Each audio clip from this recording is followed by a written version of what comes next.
สบายดีพ่อแม่พี่น้องสวัสดีท่านผู้ชมทุกท่านพอกับเคยลาคือเก่าพ่อแม่พี่น้องพอกันในวันที่2 เดือน 8 2026พี่น้องกับบรรยากาศงามๆเลยมืดผ้ามืดพลอยู่บ้านเฮาเนาะพี่น้องบรรยากาศครึมผ้าครึมพลบรรยากาศเขียวงามของทุ่งนาตอนนี้สีเขียวงามเลย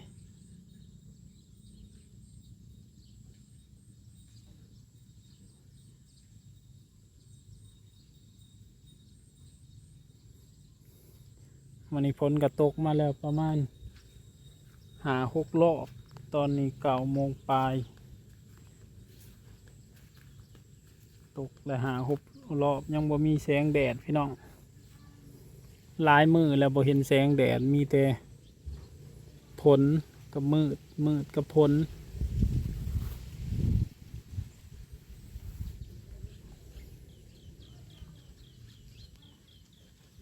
อากาศเขียวงามพี่น้องของบ้านเฮาจะพาขึ้นไปถึงเถียงบ่ได้ขึ้นถึงแล้วแหละเถียงก็ได้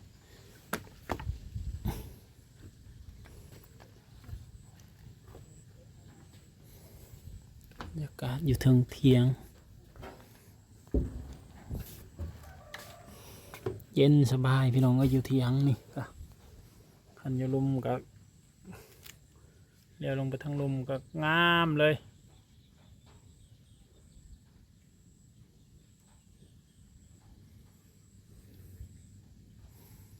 มืดช่างน้อยนี่ก็จ้ากมาอีกแล้วบ่เฮิงแป๊บเดียวก็ตกมาตกพอบริตกคอยได้ตกแห้งตอนนี้ฝนแห้งอะไรรอตกได้ตกดีตกแห้งตกคู่มือ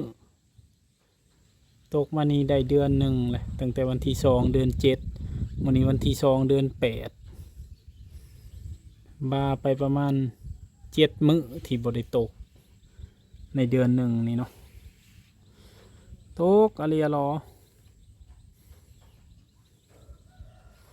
คือมื้อนี้ก็หลายรอบแล้วก็ยังสิตกอีกเลยนี่เบิ่งเลยวิวงามพี่น้อง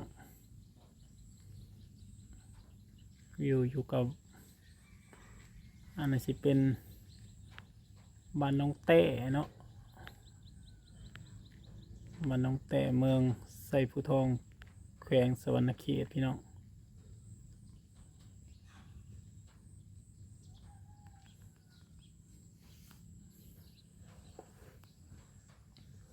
อันนี้สิเป็นเฮือนเขาประดำนี่สิเป็นบ้านน้ำโมงตัวนี้เขากับบ้านน้ำโมงนี่บ้านช่องบ้านติดกันเลย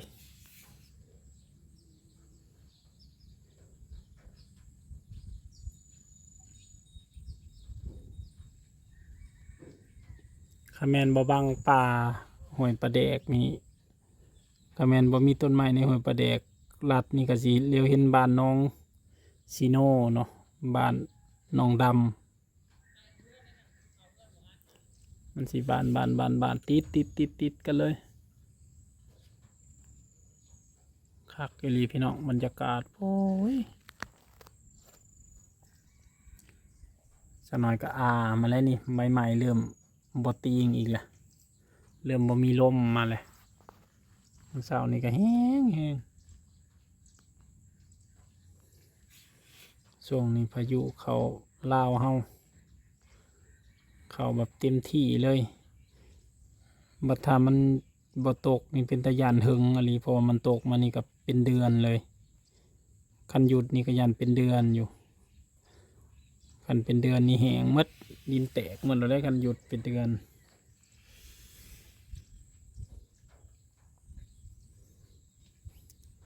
เขาที่เฮาดำก่อนหมูนะกลมเลยพี่น้องเริ่มกลมเลยเนาะใกล้สิม่านเลยผู้ดำน้ำลังก็กำลังเขียวงาม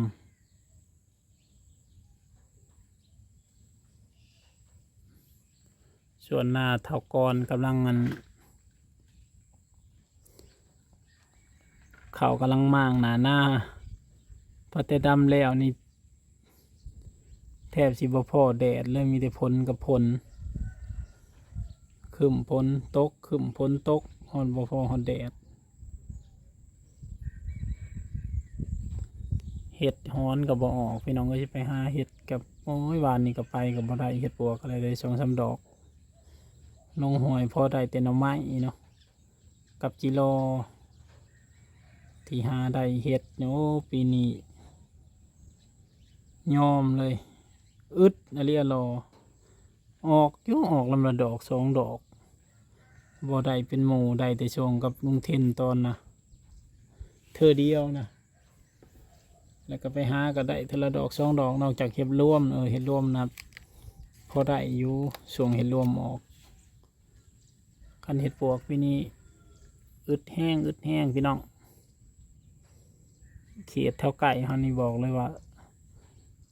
ไผ่ก็ถือว่าบ่ได้หลายนะแถวบ้านไก่เรือนเคียงนี่หายากก็เรียรอ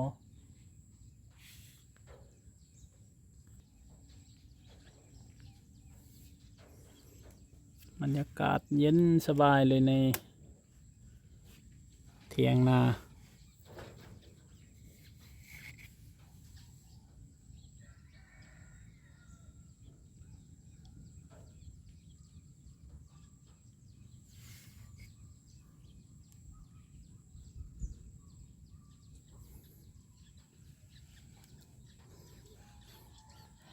เลี้ยวไปทางใดกันเนาะพี่น้องเนาะเขียวงามมะลิเข่าสุดแสงหูแสงตาเลยงามเป็นงามบรรยากาศสุดยอดเลยงามโพดเลย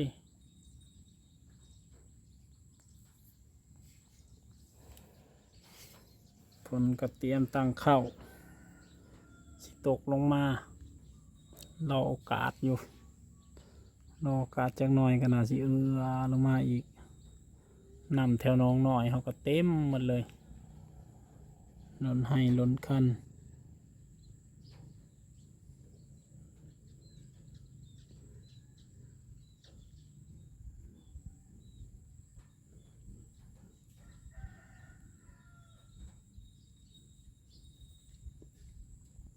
บรรยากาศแบบสุดๆแล้วนะพี่น้อง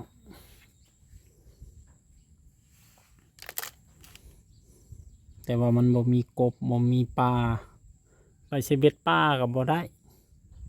เบ็ดกบกับบ่ได้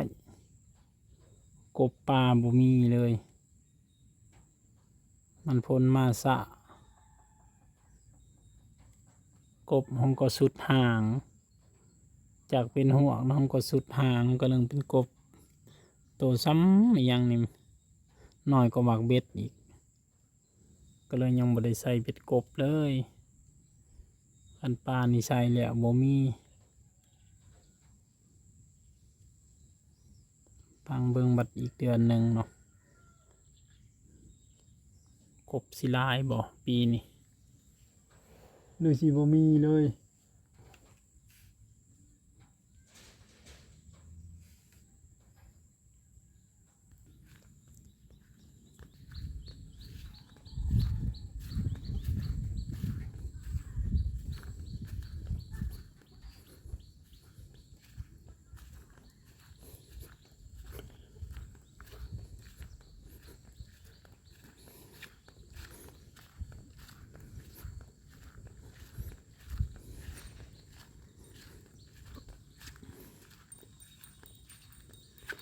มาเขียวกับบ่ค่อยหลายอีกปีนี้ก็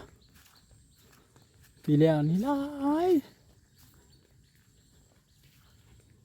ปีนี้บ่ค่อยหลายมาเขียวกับพี่น้องนะหรือว่ามันยังก็เกลือมันก็ใหญ่บ่นี่เนาะบ่มันใหญ่มันน่าสิหลายอยู่บ่จักนี่กำลังเริ่มกำลังมีแต่หมากน้อยนี่เนาะมันเป็นสาแต่เก่าซ้ำนี่มันใหญ่มันสุกมาแล้วนี่มันเป็นสามาเลยนี่มีอยู่มันก็ได้นะแต่มันเป็นสามันก็เริ่มหมากน้อย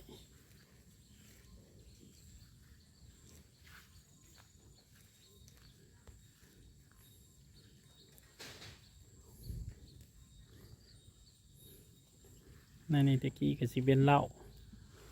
มาออกแล้ว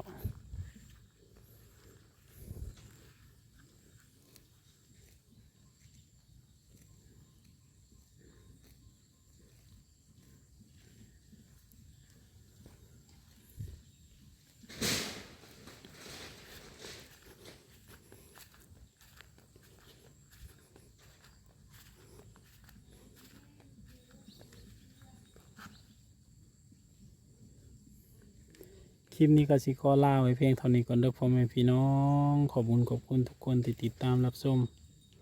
ฝากกดไลค์กดแชร์เป็นกำลังใจให้เคยหลาเลยเด้อพี่น้องเด้อพอกันใหม่คลิปหน้าสบายดี